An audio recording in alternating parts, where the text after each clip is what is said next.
भाई लोगों, इस मैच में भले ही इंडिया तीसरे दिन के समाप्ति पर 244 पे एक विकेट डाउन हो, लीड मिलाकर भले ही हमारा कप्तान शुभमन गिल पहली इनिंग में लगभग 300 के आसपास पारी खेल कर जा चुका हो और भले ही सिराज का फाइफर आ गया हो जब वो बॉलिंग करने आया, और साथ ही साथ आकाशदीप का भी लगभग लगभग फाइफर आ ही गया था।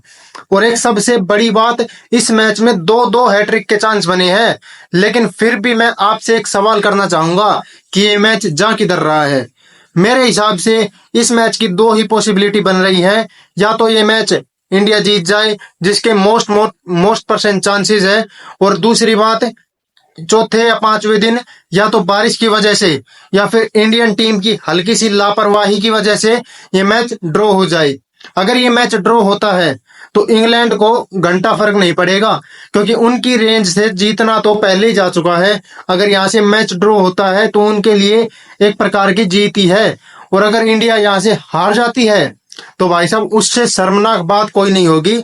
उसके बाद हम में और उन पाकिस्तानियों में कोई फर्क नहीं पड़ेगा, क्योंकि वो भी ऐसी हरकत करते हैं। स्टार्टिंग में हल्का सा अच्छा खेल लेंगे और लास्ट में वही हग्गा मारना, वही अगर हम करने लग गए तो इंडिया और पाकिस्तान में फर्क क्या बचेगा, मुझे आप लोग ये बता दो। अभी जब तक मैं मोहम्मद सिराज के 6 विकेट्स की तारीफ करने पे उतरूं, उससे पहले आप लोग एक बार वीडियो को लाइक शेयर कर दो और चैनल को सब्सक्राइब ठोक के मारो। उसको उसके ऊपर ऐसी कोनी मारो ना कि सब्सक्राइब वाला बटन टूट के बिखर जाए और वापस जुड़ने का नाम ही नहीं ले। देखो भाई, कैमरे के सामने मैं मेहनत कर रहा हूँ, कैमरे के पीछे से आपके एक बार हल्का सा सपोर्ट दे दो। दोनों तरफ से मिलकर एक बार यूट्यूब को हैंग करते हैं। तो कहाँ थे हम बात कर रहे थे सिराज की। सिराज की बात करने से पहले एक बुमराह स्टैंड में बैठा बैठा सवाल पूछ रहा है एक सिराज से मन ही मन में कि साले जब मैं खेलता हूं तो तुम्हारे हो क्या जाता है, तुमसे एक विकेट टाइम पर नहीं निकलती, और यहाँ पर चार चार छह छह विकेट तुम आकाशदीप के साथ और 6 विकेट तुम निकाल कर ले जा रहे हो, ऐसी क्या बात है। इसका जवाब मैं देता हूं। देखो, ये जवाब देकर मैं काम तो गाली खाने वाली कर रहा हूं, मुझे पता है, लेकिन आप लोग एक बार हल्का सा एडजस्ट कर लेना। जब तीसरे मैच में बुमराह वापस आएगा सिराज के साथ बॉलिंग करने, तो सिराज को शुभमन गिल ने एक बात कहनी है कि भाई सिराज, तू ही है हमारा मेन बॉलर। ये बुमराह है ना, इसे तो हम ऊँ ही खिला रहे हैं, ये नहीं है हमारा मेन बॉलर कुछ भी, सब कुछ तेरे ऊपर डिपेंड है।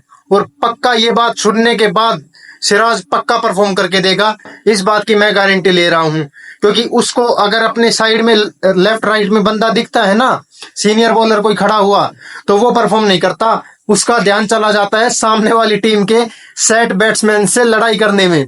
अभी देखो, इस मैच में 303 रन की पार्टनरशिप हुई हैरी ब्रूक और जेमी स्मिथ के बीच में, लेकिन भाई साहब उसने 1% चांस नहीं बनाया लड़ाई का, क्योंकि आसपास कोई सीनियर बॉलर नहीं था।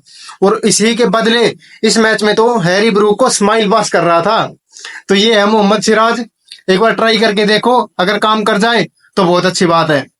इसके अलावा अब बात करें आकाशदीप की, तो आकाशदीप के जो 4 विकेट है ना, वो पता है किसके बराबर हैं?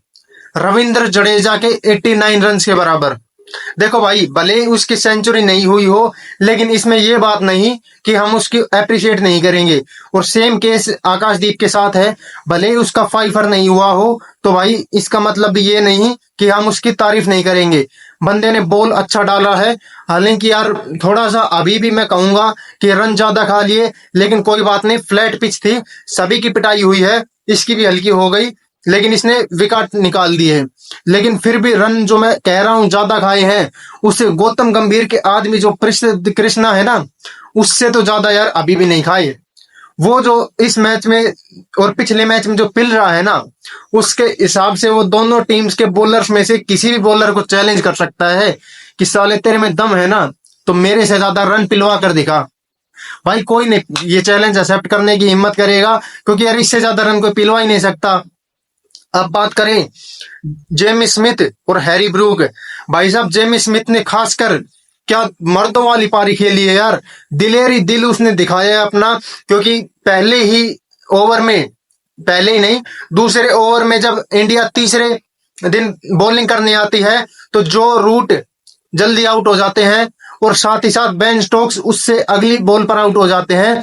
जब आता है जेम्स स्मिथ, सिराज का हैट्रिक बॉल झेलता है और उसके बाद जो 184 रन की पारी खेलता है ना, उससे इंडिया को उसने चेतावनी दी है कि हमें हल्के में मत लेना। इस मैच में हम भले ही पीछे हैं, लेकिन अगर हमें मौका मिला ना तो तुम्हारी छाती पर चढ़ के नंगा नाच करेंगे। उसके बाद अगर बात करें तो ये मैच खड़ा कहां पर है, तो लीड मिलाकर यार 244 रन पे एक विकेट डाउन है इंडिया। जायसवाल आउट होकर जा चुका है। वो यार ये बंदा है ना, वो कह रहा है कि मैं नहीं बना रहा सेंचुरी वेंचुरी, क्योंकि मुझसे तुम फील्डिंग करवाते हो तो मेरी तरफ कैचेज तो मेरी तरफ आते नहीं है, तो मैं रन नहीं बना रहा, मैं जा रहा हूँ। भाई मजाक कर रहा हूँ। बंदा रियल में बढ़िया पारी खेल कर गया है। 28 रन की 100 से ऊपर स्ट्राइक रेट है। हर बार रन यार वही थोड़ी बनाएगा, और प्लेयर्स भी खेलने आए हैं। उसने पिछले मैच में रन बना दिए थे, उससे पिछले मैच की भी एक पारी में रन बना दिए थे, तो हर बार वो तो रन बनाने से रहा। कोई बात नहीं, जल्दी आउट हो गया। तो अब केएल राहुल और करुण नायर खड़े हैं क्रीज पर। केएल राहुल अच्छे टच में लग रहा है, करुण नायर अभी अभी ताजा ताजा बैटिंग करने आया है। तो देखते हैं क्या होता है। इंडिया का यहाँ से एक सीधा सीधा फंडा होना चाहिए कि इंग्लैंड वालों को 550 550 का टारगेट दो और उनकी गर्दन दबोच कर रखो। अगर उनकी गर्दन हल्की सी ढीली पड़ी तो भाई वो ऐसे कब्जा कर लेंगे ना, जैसे 1857 में ईस्ट इंडिया कंपनी ने कब्जा किया था, वहीं से आए थे भाई साहब। आदत वही है, कब्जा करने में टाइम नहीं लगाते। तो हल्के में मत लो, बढ़िया क्रिकेट खेलो। इंडिया ये मैच हो सके तो जीत रहा है, हो सके क्या, अगर बारिश नहीं आई तो पक्का ये मैच जीत रहा है और इस मैच का रिजल्ट पक्का निकलेगा। आप लोग उसी के साथ वीडियो को लाइक शेयर कर दो, और चैनल तो सब्सक्राइब आपने कर ही लिया होगा, नहीं किया है तो प्लीज यार अब तक कर लो। अब आपसे विदा लेते हैं, धन्यवाद।